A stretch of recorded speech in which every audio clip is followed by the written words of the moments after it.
following an attack by Iran on a US military airbase in Qatar in revenge for US strikes on its nuclear facilities at the weekend. This evening, Mr. Trump, writing on social media, said that Iran had got it out of its system and that hopefully there'd be no further hate. He also thanked Iran for giving the US prior warning of the strikes. More on the attack in a moment, but first let's go straight to Washington and to Sarah Smith. So is this Mr. Trump calling for de-escalation, Sarah? Well, absolutely. We have not heard definitively from the US administration that they don't intend to launch a retaliatory tit-for-tat attack. But President Trump does not sound like somebody who is ready to do that when he posts on social media in all capital letters, "Congratulations, world, it's time for peace."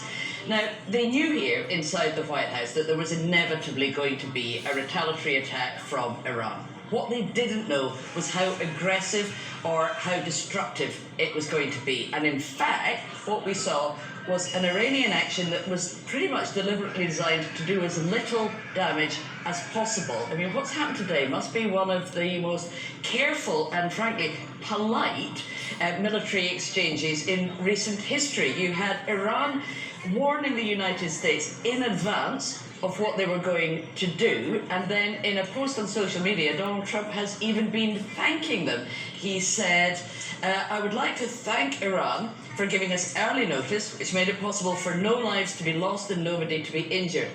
Perhaps Iran can now proceed to peace and harmony in the region. I will enthusiastically encourage Israel to do the same."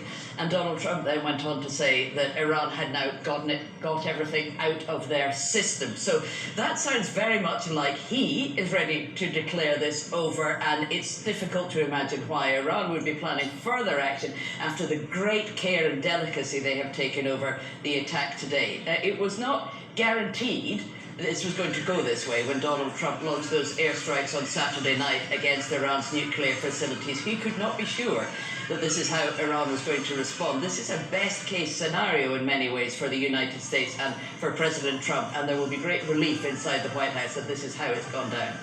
Sarah Smith, thank you very much. Well, tonight the US has lifted the advice to its citizens in Qatar to stay indoors.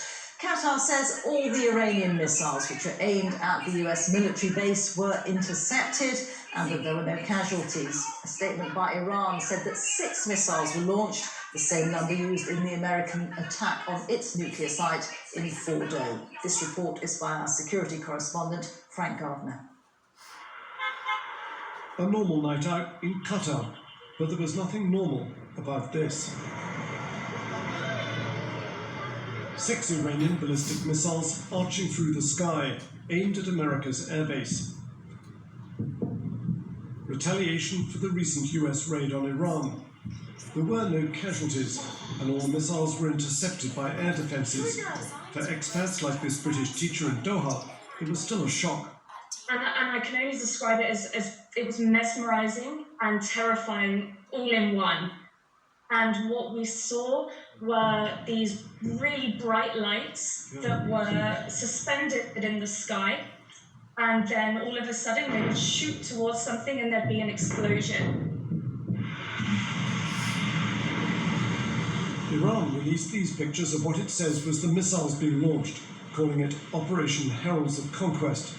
Crucially, it gave Qatar advance notice, time for its residents to take cover. This was a dramatic yet carefully calibrated attack. The US has around 17 air bases dotted all over the Middle East, as well as naval facilities and land bases in Iraq. Qatar hosts the most important airbase of all at Al Udeid, on the edge of the Qatari capital Doha, but it's close to Iran. As these satellite images show, in early June it was hosting aircraft. 2 weeks later, they'd been evacuated. Al Udeid is normally buzzing with warplanes. It's the forward headquarters for US Central Command in the Middle East, home to 10,000 troops, and from where all US and Allied air operations are directed in the region. A defiant statement from Iran tonight, calling its actions firm and decisive response to US aggression. But there are signs it may not be looking to take this further.